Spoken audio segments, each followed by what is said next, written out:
2 tahun. Nah Bapak Ibu tuh 2 tahun nanti praktekkan ilmu itu. Jangan mikirin duit ya. Praktek aja dah pokoknya. Ya. Praktek aja Pak. Ya. Teman sakit, ya niatkan untuk berdakwah, ya kan gitu. Tetangga sakit, niatkan untuk berdakwah, tetap tetangga. Pak besok ikut pengajian tuh Pak di Saul sama ini warga di sini, kan begitu kan? Belum ikut pengajian juga totok lagi. Kenapa belum ikut Pak? Masih pusing kepala, totok lagi. Besok Pak ustadznya bagus dari Jakarta, belum datang juga, totok lagi. Bandel juga nih orang. Nggak datang juga, besok totok jidatnya Pak. Udah bandel nih Bapak nih, kepalanya keras juga ternyata, ya. Nah, ikut kajian dia kan mulai ikut ngaji sama ustadz kita, masya Allah. Pahala nggak buat kita Pak? Melangkah dia dari rumahnya, ya Allah, jadikan pahala buat hamba ya Allah, ya kan? Itu kan dibalas sama Allah di dunia pasti Pak. Yang kita harapkan justru di akhirat. Dunianya mah pasti dibalas Allah, nggak usah dipikirin.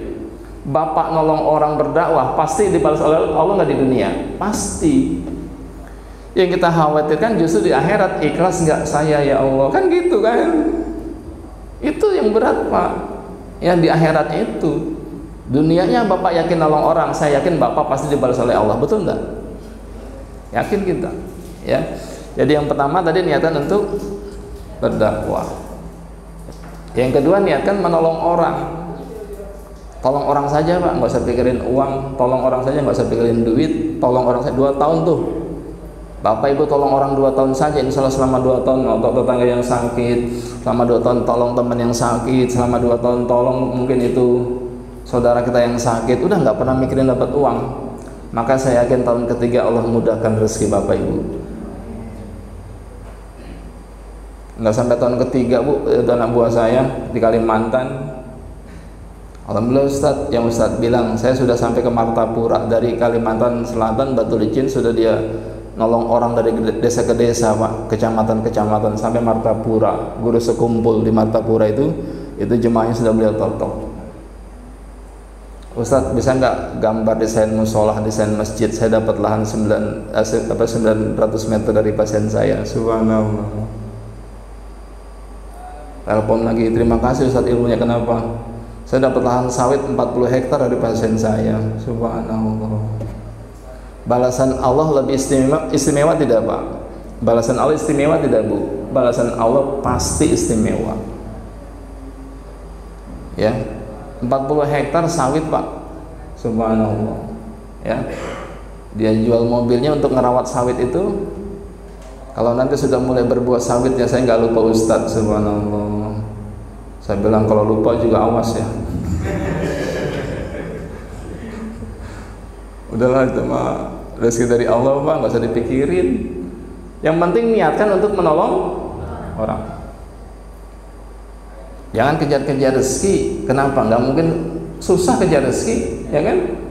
Jangan kejar-kejar kupu-kupu, tapi apa? Tanam pohon bunga, tanam pohon bunga. Nanti banyak gak kupu-kupu datang? Banyak kupu-kupu datang, ya. Itu kan cara memancing rezeki. Ya banyak nolong orang saja begitu, ya. Maka kemarin anak yatim ya, masya Allah di sini juga kita lanjutkan tradisi almarhum ya, menyantuni anak yatim setiap 2 minggu. Subhanallah Pak, setiap 2 minggu beliau santuni anak yatim 47 orang ya. Dan setiap 2 minggu dikasih uang 50.000, masya Allah. Itu uang beliau sendiri Pak, kita belum mampu. Ya maka saya ajak teman-teman, ayo setiap 2 minggu kita kumpulkan uang, kita lanjutkan tradisi beliau. Saya belum mampu sendiri Pak. Ya ajak teman-teman, alhamdulillah sekarang sudah mulai. Setiap 2 minggu kita lanjutkan tradisi beliau, apa? Menyantuni anak yatim. Kemarin di sini, ya.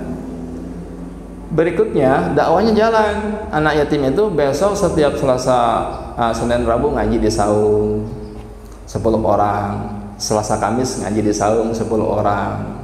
Kan begitu kan? Jadi semuanya menjadi amal jariah buat almarhum insyaallah. Ya, maka kita lanjutkan tuh tadi. Ya niatkan menolong orang saja. Anak buah saya di Ponorogo kayak gitu juga Pak Ustadz, saya nggak pernah mikirin uang, saya tolong orang saja. Tapi satu hari tetangga pengen pinjam uang, tetangganya bukan dia. Tetangga pengen pinjam uang, saya nggak punya uang. Ternyata uang perlu juga Pak ya. Walaupun bukan buat kita Pak, buat tetangga. Ya, terus pasien telepon, Ustaz, Pak bisakah ke rumah kami? Ayah kami kena stroke. Oh bisa, insya Allah. Dalam hati dia Pak, dalam benak dia, alhamdulillah dapat pasien juga, kan gitu kan? Kan dapat uang juga kan begitu. Dia berangkat totok pasiennya yang stroke, dia totok pasien yang stroke, dikasih amplop sama pasiennya. Pulang dia buru-buru karena ingat tetangganya kan pengen pinjam uang kan. Dia buka amplopnya Pak, subhanallah, Anda belum beruntung, kosong Pak. Istighfarnya astagfirullahaladzim. Tadi sempat di otak saya berpikir dapat uang walaupun bukan buat saya, betul enggak?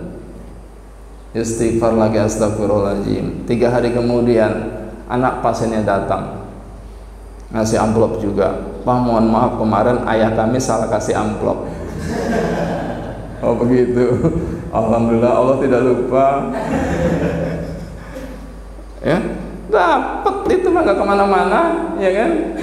Saya cerita kemarin sama ibu-ibu, anak buah saya Pak, dia tolong itu, kebetulan alhamdulillah dia tolong pilot, nggak bisa gerak, mau terbang nggak bisa gerak coba, sanak kejepit kan? Otot 2 jam, subhanallah. Pak, kirim nomor rekening Bapak. Dikirim nomor rekening Pak, ditransfer 25 juta. Kalau bisa sering-sering kayak begitu. 2 orang pasien saja tiap hari 25 juta Pak, cukup. Aduh. Ya, udah tolong orang saja lah, tolong orang saja. Bapak bahagia kalau bisa nolong orang, betul tidak? Bahagia loh. Ibu bahagia kalau bisa nolong orang. Ada tetangga ibu anaknya sakit totok, ya kan, yang bayi kan, ibu mungkin tenaga belum kuat kalau untuk orang dewasa, yang balita sakit totok, besok anak tetangga sakit totok, subhanallah, itu bahagia. Ternyata Pak Bu, bahagia itu kalau kita bisa membantu orang lain.